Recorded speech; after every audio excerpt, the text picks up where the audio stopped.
Hello again. So something I've wanted to cover for a little while was Ron Unz's article titled The Myth of American Meritocracy, where he goes over Harvard and other elite Ivy League institutions that seemingly, at least in his view, favor Jews over white Gentiles while at the same time kind of discriminating against Asians. I'm not going to go over the whole article too in depth, but I'll give a summary, as well as point to some rebuttals by other Harvard Jewish grads before giving my own take. But he goes over like some of the history of affirmative action, the history of Jews at Harvard, where they used to be somewhat discriminated against with the quota system. This is also where he claims, which I have no reason to deny, whatever, that the more holistic style admission system was placed to actually kind of like limit Jewish numbers in Harvard, because back in the day there was like a lot more Jews and they were disproportionately beating out the WASPs. So in like the 20s and 30s, there was kind of like unofficial quotas against the Jews. But I guess his more controversial take is that the number of Jews at Harvard at the time of his writing was disproportionately high, not only in reference to their population, which was also true for Asians, it was also true in terms of their academic achievement. Unz makes the claim that Jews have dropped off in terms of educational attainment, at least like educational excellence, I guess you'd say, in the US. He has data on certain academic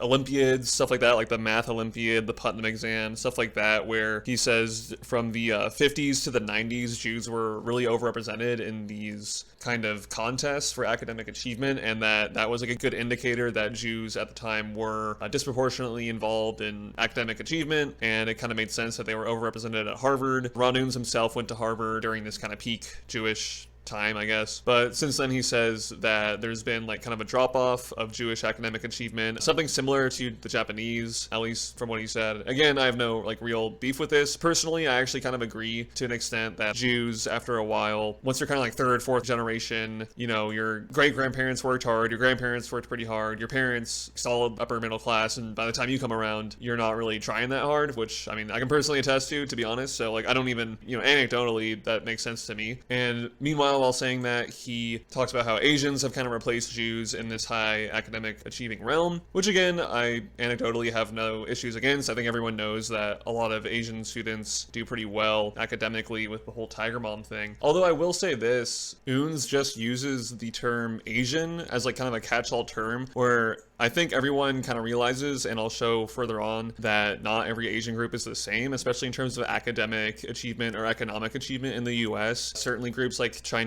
and Indians do quite well, but I mean, I don't think anyone's really thinking that Vietnamese and Cambodians kind of perform at the same level. So I'll get to that later. Unz looks at national merit scholarships semifinalists as his primary evidence of Jewish academic decline, Asian academic incline, I guess you'd say. He uses kind of like a funny way to figure out how many Jews and how many Asians are in these semifinalists, because obviously he's not, you know, like asking them all personally, directly, whatever. Essentially just last names, and he uses like a fancy kind of statistical method called a Wells analysis. But it's kind of funny because in a sense it's just a glorified way of what basically people like Leather Apron Club do, or people who do like the Who Controls Your Mind memes, where you're just looking at people's last names and then assuming they're Jewish. I admit the Wells analysis seems like a little bit more complex and like thorough, but it just seems kind of odd that this is what he used, where it just doesn't seem like it could be that foolproof. Of course, he acknowledges that not everyone has a Jewish sounding last name and that there's like certain Jews who are like only half, etc. But I just don't see how this kind of analysis could produce something like super well grounded in terms of like who the finalists were. And in fact, some of his detractors have used the same analysis to look at the same pool of people and gotten different results, and also have used the Wells analysis when it came to the actual Harvard undergraduate population at the time that Unz is talking about, and they get like a way lower number of Jews, whereas Unz uses the Hillel numbers, which Hillel is like a Jewish group that's like on every college campus, and I guess they have an account for every Jew on campus. So apparently, according to Hillel, 25% of the undergrad population at Harvard at this time was Jewish. Now, there's been definitely some concerns with that number, where if it was like actually true or not. So anyways, I'll get back to that later. Anyway, he goes off this NMS data using this last name methodology, and from this he gathers that Jews are super overrepresented overrepresented, white Gentiles and Asians are underrepresented. And he basically makes the case that white Gentiles are being hit the hardest by these high number of Jews, because his whole thing is if affirmative action is in place, then it has to affect someone negatively. And his point is that it's not affecting Jews negatively, and blacks and Latinos getting some benefits, but Asians and whites are suffering, with whites the most. So also Unz, he says that there could be certain ways that explain the high Jewish rep. First off, Ivies are in the northeastern part of the US, and a lot more Jews live in the northeastern region. Also, there's legacy admissions, so a lot of these Jews could be benefiting from legacy admissions, which gives them a couple extra points in the admissions process from a time when Jews actually were well represented, but still disproportionately. So yeah, he kind of like dismisses that, which, I mean, that's fine to dismiss it, I guess, if you want. Like, he says that affects it somewhat, but doesn't explain the vast overrep he sees. And then he also points to a couple other colleges like Caltech and MIT, which in his mind he thinks are more meritocratic. And funny enough, he points to the fact that a lot of these colleges have Jewish deans or like Jewish presidents or whatever, but he also points to the fact that places like Caltech and MIT also have Jewish heads, and they don't seem to discriminate for Jews in that sense. So for Caltech, for example, I think he puts the Jewish population at like 5%, which like makes sense, and then the Asian population at like 40 or something. So that's Caltech. MIT is something different, but the Jewish numbers aren't like super high in those schools, which would like make sense for their population size. He also says that most of the donations to some of these universities aren't from Jews, so that wouldn't explain it either, which I just found was interesting because it does seem like a lot of people, like kind of like the dumb right, will point to like, oh, this president or these colleges had Jewish heads, and like that explains why there's so many Jews there, or it's like somehow bad. But I mean, Unz here is saying that it really doesn't matter, at least in terms of this topic. Basically, he doesn't really have like a solid mechanism to explain this away. He just kind of says that the whole admissions like staff, the people who work at these admissions offices, aren't really like paid well, so they're prone to bribery and stuff like that. But what they're mainly doing is looking at people who are like more liberal, I guess, bias against conservatives, Christians, because institutions are liberal, and because they look at essays now, they wouldn't want to admit someone who's involved in Christian leadership or something like that, or is involved in like conservative politics. I think everyone knows that these Ivy League schools are very liberal and kind of agnostic, so that's his main thing. He doesn't really have like a big mechanism for this. He just kind of says it's the admissions where they just tend to admit liberal, agnostic types, and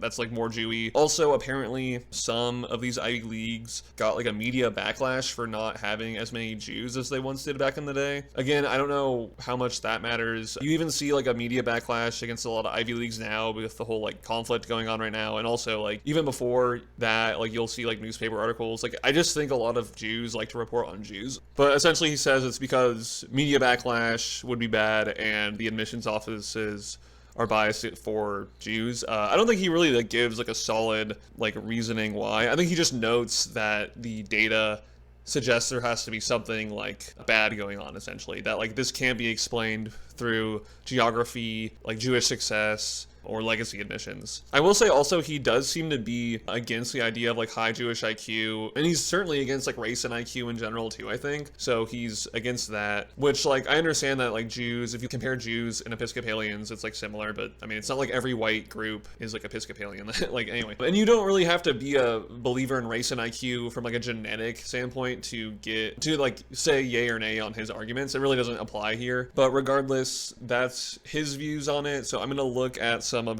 his detractors. Keep in mind that all these people were like Jewish Harvard graduates who were talking about this. So Ron Unz, he was a Harvard grad, Jewish, and then his detractors, a Professor Mertz and a Nurit Baich, they are also like Harvard Jewish grads. So they like, I mean, I'm gonna be honest, they're way smarter than me, and like I can't do their statistical nerdy analysis, so like I'm not even gonna bother. But look at that. So Baich's argument, you can see like the whole thing here, is that she has issues with the Hillel numbers that Unz uses. She says that Hillel used to rely on freshmen using certain identification cards, like a survey card, and that's what they used to use for data, but they stopped doing that in around 2000. So she just has issues with the Hillel data, and from her own Wells analysis says that the population way lower than 25%. But again, using that same standard, just in a different pool. Also, she says that the NMS finalist isn't like the greatest barometer for this. And again, I actually don't know why Unz, I mean, I understand that it's like a nationwide thing, each state has their thing, but I don't think it's like a direct correlation. I guess it was the best thing Unz can find, but she says that each state has a different standard, and also certain states, like, I mean, besides New York, California, and like Massachusetts, there's not a lot of Jews in each state, so, nor are there a lot of Asians, to be honest. So like, you have, like, I mean, different states have different standards. So like, let's say Texas, which doesn't have a lot of Jews, they have a certain standard to reach that finalist stage, whereas New York has a different standard. And frankly, if there's just more Jews in New York competing against each other, there's gonna be like some who win out. Whereas in Texas, there's not as many Jews. The standard is different, so white Gentiles like have more of a chance, I guess, to win or whatever it is. He does some like weird math to figure out geography adjusted the number of Jews makes sense. I'm not gonna go into that. And also, she just says that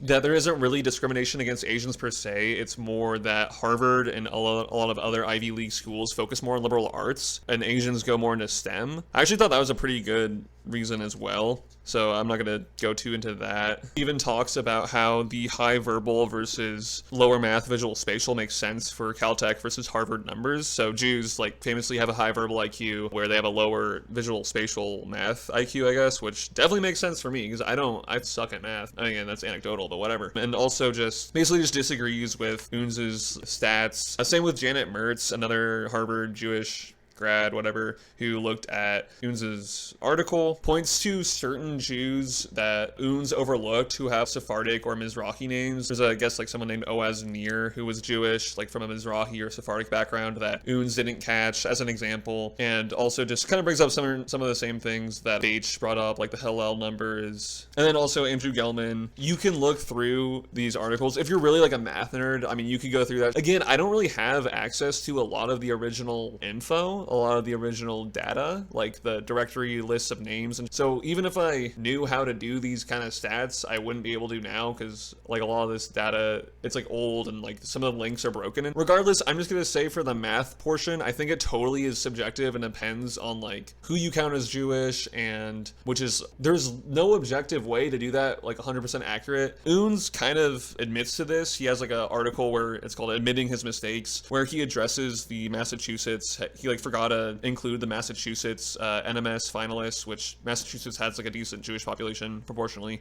and agrees with Mertz about certain things, like he forgot to add Mizrahi Jewish person. He says like in his defense that it really doesn't change the numbers that much. Again, that's like in his Admitting Mistakes article. I think he has responses to this stuff, and they have like this back and forth on one of their blogs too, so it's literally like I guess you could see it in real time, or like, you know, back in the day, whatever, of like them like going back and forth with each other. Honestly, it just comes off like extremely nerdy and like nitpicky and autistic. I find it really stupid. I don't know, it's just like a weird debate and argument, and Ron Unz is like pretty like petty at times too. It's like kind of funny. So I just wanted to give like my personal views on this because I'm not gonna get into like the math stats portion of it because I don't understand that. I just want to like go over what I think personally that I think other people didn't really address. First, the whole issue of Jewish population and Asian population. I've said this in other videos, like kind of responding to LAC, but basically what Unz is doing is trying to look at people with last names who are Jewish. So that could literally be like half Jews, quarter Jews, etc. And the more Jews intermarry, which everyone knows like Jews intermarry a lot, and there's plenty of people with Jewish last names who like really aren't Jewish at all, first off, or they are like a quarter Jewish or whatever. I just don't really buy this whole 2% of the population thing. Like I've said it again, I would say it's more like 5% if you're really going off of like people who are just tangentially Jewish. Again, I think in order to do this kind of analysis that Unz wants to do, you really need to like have a better system to count people and do stats. Like I just don't really buy that you could do this kind of too many Jews at Harvard because of this overall data, which is like super broad. Plus the aspect of Asian population. So Unz, he says that it was like 5% of the college age percentage. College age students were Asian, where 1.8% were Jewish. Okay, so it's true that the Asian population was like around 5% at this time, like overall, and like I'm sure the same for the actual student population too. But the thing is, Asian is like a huge broad category. So if he means Chinese and Indians, like yeah, like everyone knows that they're smarter and have higher academic and economic achievement. Same with Koreans. So that's like around half the Asian population of the US, but there's also people, the Vietnamese, Cambodians, Laotians, Bangladeshis, people like that. And even Unz in his article says that the Japanese like no longer really have high academic achievement either. So if you're going off the numbers of Asians, I would say at the very least 30% to at the very most 40% of that Asian population really aren't these high academic achieving, high economic style or type Asians. They're just like normal, I don't know, they're like probably like run-of-the-mill people. Oh, also I forgot to mention Filipinos, of course. And Filipinos, I mean, everyone knows that Filipinos basically live in California, so that would make sense that a lot of them don't go to Harvard. And also, everyone knows that Filipinos aren't like they're just normal people who, a lot of them just become like nurses and shit. So this is like totally, I mean, obviously I'm being anecdotal and I'll have data to support this as well, but it's just pretty weird that Unz, he just uses Asian so broadly. That's like not a good way to do it. So yeah, I would say 30 to 40% of the Asian population is like not these like super smart Asians. Like it's the whole myth of the model minority thing. And like people use the whole Southeast Asian groups to say, hey, not all Asians are this model minority. It's like really only Chinese and Indians who kind of fall into this like academic thing. I suppose one could say the same for Jews here, that, oh, not all the Jews in the US are Ashkenazi, like maybe some are Mizrahi Sephardic, which is true, but the majority definitely are Ashkenazi. I think like a little over 90% of the Jews in the US are white, which basically would be Ashkenazi, although I will say if you're like Sephardic or Mizrahi, you could identify as white, especially from a census point of view, like that really shouldn't matter. But the thing is, most Mizrahi Jews for sure went to Israel. Sephardic, I don't know as much. I mean, yeah, they're more in Israel too. But the thing is, any Sephardic Mizrahi Jews who came to the US came at a time when they were probably like leaving the Arab Muslim world, but they had the means to come over when either before like the whole Israel shit started off or during, but at a time when they had the means to actually go to a different country than Israel. So that means that they were probably like a higher economic status Jews, or they just came earlier and just had more wealth to come over. Most Sephardic and Mizrahi Jews in the US aren't like poor Jews like they are in Israel. Like they do better for themselves. I don't even have that much data to support that. There's just not that many here. So really most of the Jews in the US, I think everyone knows, are Ashkenazi. So I would say, you know, at least 90% of Jews here are like Ashkenazi. And even the non-Ashkenazi ones are probably from higher academic achieving groups. But so I would say it's a lot less of the Jewish population that has that same kind of divide among, like, it's not as broad as Asians, I would say, in the US. And plus, the Jews, everyone knows that the Jewish intermarriage rate is super high, so Jews generally just marry out with, like, whites. So, you know, most Jews are, like, more economically well off, so they're, like, mating with well economically off, like, postgraduate degree people from Gentile groups, like, mainly white. So, yeah, like a Michelin WASP Jew who goes to Harvard, that would fit right in. So, anyway, there's that. Furthermore, Unz says, like, in a lot of his rebuttals that, okay, everyone uses the Hillel numbers. Jerome Carabel in his book uses Hillel numbers. So the Hillel numbers are like the standard to use. What I would say is that the Hillel numbers now show like way less Jews at Harvard, so you'd have to explain why there's a certain sudden drop-off all of a sudden nowadays. It's funny because Unz now, in a recent interview he did with Patrick Casey, says that the Hillel numbers are actually mistaken because they want to downplay the number of Jews, whereas before he said that they were reliable. The whole point is, because of that campaign and because of the tremendous focus on the Jewish issue, all the Jewish numbers enrolled at these universities were always provided by Harvard Hillel, which is the student organization on all these campuses. And the numbers might not be entirely accurate, but I mean, I think they were pretty good approximations. They were always relied on by the media, by academic scholars. Jerome Carabel's landmark study had used the Harvard Hillel numbers, and those were the numbers I used. But they showed Harvard Jewish students overrepresented compared to non-Jewish whites by 1,000%. And then with the lawsuit coming up, with the effort to gain control of the Harvard Board of Overseers, even though it was unsuccessful, with all of that controversy, I think Jewish groups at Hillel and elsewhere decided that those were dangerous numbers to have.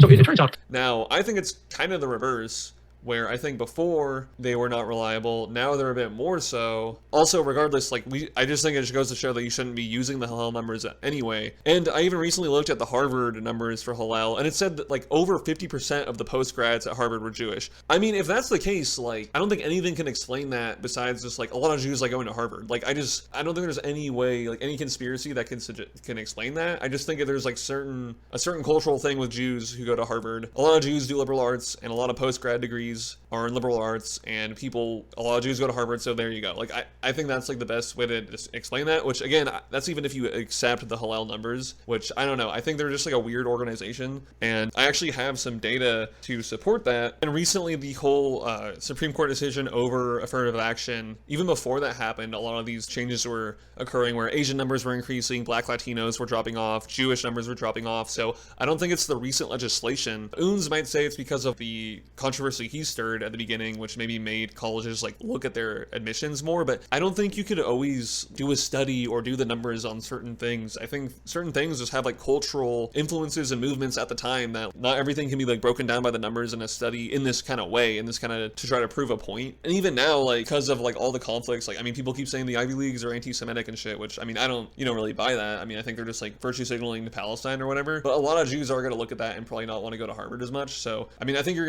there's already been talk about Jewish numbers declining, and I think that's going to continue, but I don't think that's because of the admissions process changing. It's just because Jews have a different outlook on Harvard and these schools. There's that aspect. Also, before I continue on, because I want to talk a little bit about the interview he did with Patrick Casey, the fact of the matter is that Jews, as well as Asians, are more likely in general to go to college. Whites and other groups like Latinos, Blacks, they don't go to college as much as Asians and Jews. So that also explains this, and I don't think anyone else brought that up. That's just like a cultural thing as well. A lot of whites live in rural places. A lot of whites, they don't have that same drive to get secondary education, which I totally understand, because I think at this point college is kind of a waste of time. Like I'm definitely one of those guys who thinks that trades are like a way better investment at this point. So it's not that surprising that there's not more whites who go to Harvard. Like goofy Jews want to go to Harvard because it has like that name recognition.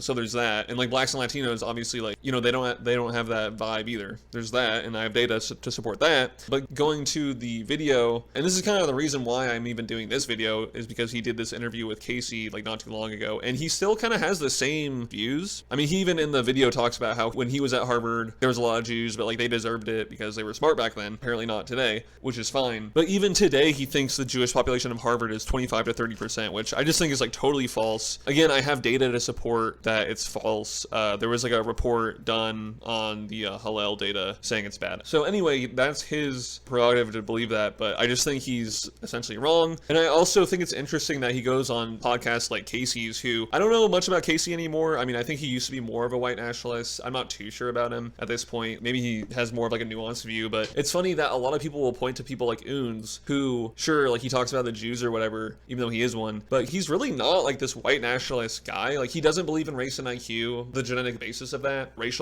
realist version of that. He thinks that Hispanics don't cause disproportionate amounts of crime, like that Hispanic immigrants don't do crime, which maybe that's true, maybe it isn't, but I'm just saying that a lot of these people who accept his numbers for the Harvard Jewish data, they would totally reject his other articles. They don't want to hear that, but they're totally fine with accepting the Jewish stuff. I mean, he used to be like pro-immigration. Now he's like more restrictionist, but even then, he's not like an outright white nationalist or anything like that. And even during the interview with Casey, he talked about how Asians and Hispanics, like they're going to become assimilated into the white majority. Something I would argue, which is not something Robertson would agree with. And by the way, Robertson was into all the stuff of the Nordic, Alpine, and Mediterranean subraces, and that sort of thing. Again, I think he was born around 1900 or something like that. So, but the interesting thing is, I would argue that Robertson's framework, ethnic framework of the United States, is still entirely appropriate to American society. But the difference is, all the white Gentile groups have now merged together in what he would call the white majority, while Asians and Latinos have become assimilable minorities. In other words, they're clearly minorities still. But they would be, I think, very similar to what Robertson back then, 50 years ago or 60 years ago, would have considered assimilable minorities. In fact, in some ways, I think many Latinos and many Asians have almost become members of the white majority today in the United States. And so the fascinating thing about... And Casey kind of had like an odd reaction to that. Obviously, he didn't really agree. In a sense, I actually understand where Unz is coming from, because it's just kind of obvious that a lot of Hispanics and Asians, like they become kind of white, if you know what I mean. It's kind of clear that if you hang around some of the second, third generation Hispanics and Asians, like they're just more, they assimilate more to like the general culture, and the general culture is more or less white. Oh yeah, also Eric Kaufman's book, White Shift, goes over this as kind of, I don't know if he talks about Asians, but I know he talks about Hispanics, that they might become part of the white majority. I just think it's funny that he is used and propped up, but it just goes to show like a lot of these right-wingers, I'm not talking about Casey so much, I don't know much about him anymore, but a lot of people will point to people like Unz to own the Jews, as it were, but then not really use him consistently for other topics. But anyway, also, last thing I'll talk about, and has nothing to do with admissions, is he points to the whole like, oh, the Biden staff, the Biden admin is like super Jewish, blah blah blah, which I guess is true, but he says like, oh, the whole pushing Ukraine towards the West and like pissing off Russia, making them closer with China. He has this very anti-Western view and like kind of blames it on Jewish neocons, but you can look at the past Secretary of States, like they weren't all Jewish. It just doesn't seem like he thinks China or Russia are like individual agents. Again, that's not really the topic of this video, but I just thought I'd include it because I think his worldview is like very instinctive reaction to Jewish stuff. So when you take the 8 or 9 top positions in the Biden administration, all but Jake Sullivan, the National Security Advisor, and the Secretary of Defense, all of them are Jewish otherwise. I mean, for example, the Avril Haines, who's the national head of the National Intelligence Office or whatever it's called, is Jewish. I mean, you're talking about it's the most heavily Jewish administration in the history of the United States. No other administration is even remotely close to that. Biden's in-laws are Jewish, and Kamala Harris's husband is Jewish. So I mean, we're talking about an overwhelming Jewish concentration at the top ranks of the Biden administration. Now, what's interesting in that regard, and that's a point that I've made in some of my articles, remember, the evidence is that over the last generation or two, there's been a tremendous decline in Jewish academic performance and Jewish ability. You can argue about why there's been a decline, but there's no doubt there's been a tremendous decline. Yet at the same time, we see a tremendous increase in the number of Jews in holding top positions in the Biden administration. Just like, for example, you're seeing exactly that same thing at the undergraduate level at Harvard, which is still very, very heavily Jewish.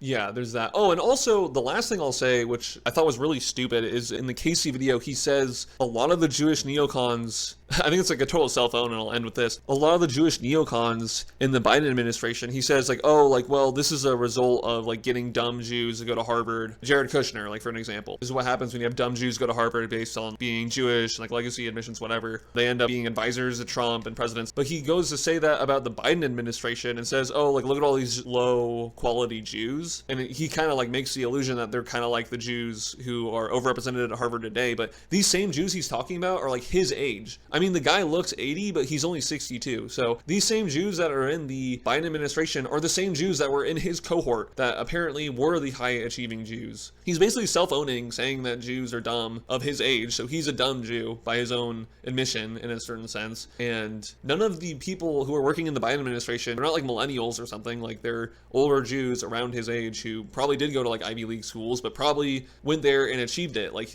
they actually deserved it. So I just thought his point was stupid there too. And I think he just gets away with things because he's like kind of like a calm demeanor, and he's Jewish, but he like talks badly about Jews kind of, but like not in like a crazy way. So, but I just think he's ultimately wrong. And I think he's just a more intellectual, smart version of like a Leather Apron Club or of like a Who Controls Your Mind meme. I don't think it's really that interesting at the end of the day, but I just thought I'd post this because it's been kind of on the backlog and I haven't really ever addressed anything he's done, but he's obviously pretty involved in the whole JQ discussion, debate sphere, whatever you want to call it. So yeah, that's all I really have to say about that. In conclusion, I would just say that I think his numbers are more than likely off. No solid mechanism, where I don't think I have a solid mechanism to explain it either too much, except geography, cultural mores of Jews, emphasis on liberal arts, more emphasis on the high verbal, all that kind of thing. I just think it makes more sense. Like legacy admissions, I think there's way more in favor this just being like a cultural thing that just makes sense if you view it that way. And he even talks about how there really can't be like some like Jewish nepotism like directly going on. He would dismiss that. So I just don't think his article, even if you take everything his article says at face value, it almost doesn't really respond to what like JQers say. And I'm more on the side of his detractors. I just think that once you do the numbers, it's not like that crazy of a thing.